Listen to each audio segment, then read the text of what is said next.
Parshas Vaeira, Tafshin Zayin. As you can see, we have the great privilege of doing this week's shir right here from the beautiful city of Yerushalayim. And this week, we continue speaking about the fascinating inyan and the ways of Golus and Geula. Last week we began speaking about it in Parshas Shemos, and this week, Parshas Vaeira, we get to talk about the Makkos. Yidden are deeper in Mitzrayim, deeper in the work of Mitzrayim, and many, many fascinating things happen in this week's Parsha. But it's especially very, very important and very special this week that we're able to speak about the inyanim of Geula while we're actually spending time in the beautiful city of Yerushalayim. And it really is the city that's the focal point and the object of all our tefillas. You know, when we speak about Golus and Geula, Golus that we're in right now, it's the city which we yearn to one day soon actually take up our permanent residence with all of Klal Yisrael. And we'll talk a little bit more about that later in the shir, but now let's analyze the very, very first psukim of the Parsha. The Parshat Vaeira, begins by Daber Hashem el Moshe. Hashem spoke to Moshe Rabbeinu. By Yomer Elav, Hashem said to Moshe Rabbeinu, Ani Hashem. And Hashem said, Vaeira, that I appeared to El Avraham, El Yitzchak, and El Yaakov, B'Kel Shakai. And the way we understand the pasuk is that Hashem appeared to Avraham, Yitzchak, and Yaakov Avinu with the name of Shakai. And then the pasuk says, Ushmi Havaya, Ushmi Hashem, Loi Noidati Lohem. That when I appeared to Avraham, Yitzchak, and Yaakov, I did not use the Shem Havaya. I did not appear to them with that name. What did I use? I only used the Shem, which was Kel Shakai. And the Hanhaga that Hashem had with the Avos was only the Shem Shakai. The name of Havaya was not used. Now, when we come to Yitzias Mitzrayim, now Mitzrayim, it was very, very different. It called for a different approach, a different using of Hashem's name, and now by Yitzias Mitzrayim, and for a reason that we'll explain soon, we used the name of Havaya. We used the Yud K, Vav K, and it was with that Shem Havaya that Yitzias Mitzrayim happened. Why is that? So Nesivos Shalom tells us from, and he actually says it from the Koshen Magid. It's brought down in the Koshen Magid's Hagois on the Sefer Ber Hagoyla of the Maral, if you want to look it up. And it says like this, something very, very interesting, that when HaKadosh Baruch Hu created the world, even before anything was actually created, the Hanhaga of the world for all generations and for the thousands of years that would follow, for all of following history and all that would transpire, was already all decided and set into motion. And this was all the Maral says. This is all the Koshen Magid brings the Maral. It's all before the actual creation of the world. And before anything was done, the entire and everything, the entire, what we know today as history, everything was set in motion. However, there is something else. There's something called a Hanhaga B'Soich Hanhaga. Something which is L'maila of any Seder. The Seder of the world was set up, but there's something, and then you gotta hold on to your heads a little bit here. It's a little bit deep, but there is something more than the actual Seder of the world. Something more than the Luach, or the Luach of the Zmanim. And that is based on the Hanhaga of Klal Yisrael. That we, Klal Yisrael, actually have the ability to change the way of the world based on our actions. So Hashem set the world in motion, but there is a higher and deeper Hanhaga which every one of us, every person in Klal Yisrael is able to change that by what we do.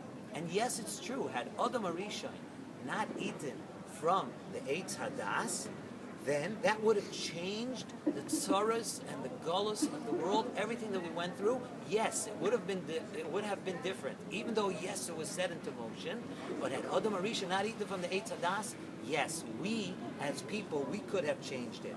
And had Klal Yisrael not done Aveiros throughout the generations, and you know what? We could have stopped the Churbanos of the Batei HaMikdash. We could have changed it. We could have done, with our actions, we could have changed, and we can still change the course of history. And really, with this beautiful Yesod, we can explain a stira in Chazal. And it's a stira that many people have this question. On one hand, we say that Adam Nidam b'Rosh Hashanah. A person is judged on Rosh Hashanah. That at Rosh Hashanah of every year, it's decided what is going to be for that year. On the other hand, Chazal tell us that Adam Nidoin b'chol yom.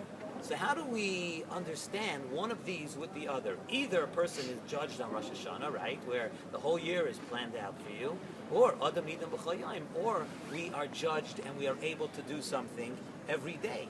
So really, with the Yesod that we mentioned before, we could explain the stira in the contrast of these two Chazal. There is a Hanhaga that's set into motion. And that Hanhaga is set into motion on Rosh Hashanah. The Hanhaga for the world for that whole year and what's going to be is set into motion on Rosh Hashanah. And then there is a Hanhaga that's higher than that. A Hanhaga where HaKadosh Baruch Hu takes over and he could change everything. Yes, it's set into motion, but sometimes it's an emergency. There's an emergent time. It's a time that HaKadosh Baruch Hu says, now it's not time for anybody else. It's time for me to kaviyachol drive. It's time for me to take everything over. And even things that were set into motion on Rosh Hashanah could be changed by HaKadosh Baruch Hu b'chvoidei uva'atzmai. And really, there's a pasuk that talks about Yaakov Avinu. The pasuk says at the beginning of Parshas Vayetze, "V'hinei sulam mutzav arza." Right, there was a ladder that was standing on the ground. V'roishoi magia hashamayma. There was a ladder on the ground, and the top of the ladder reached the sky. That, the Nesivos Shalom says, is referring to the sulam mutzav arza, is referring to the hanhaga of the world that is grounded here. It's a sulam mutzav arza. But then there is something above that, and he sees that from the next pasuk. The next pasuk says, "V'hinei Hashem nitzav Allah." That on top of the regular hanhaga, there is Hashem who stands over that, and HaKadosh Baruch Hu who looks out for Klal Yisrael all the time. There are times that Hashem Kaviyachol has to take over, and that is what the pasuk is telling us in our parsha. The pasuk is telling us that the Shem Shakai that was used for Avram and for Yitzchak and for Yaakov, that Shem was prevalent. That is what was being used until the time of Yetzias Mitzrayim. For Avram, for Yitzchak, and for Yaakov, it was good enough. But at the time of Yetzias Mitzrayim, it had to change. Avram, Yitzchak, and Yaakov, the Shem Shakai comes from something which is Tzimtzum. Misha Amar La'olamai Dai. That's where Shem Shakai comes from. And the Chazal tell us that when the world was created, and HaKadosh Baruch Hu said that the Rakia, that the sky should be created, it kept on going. And HaKadosh Baruch Hu told the sky to stop spreading out. And that was where the Shem Shakai came from.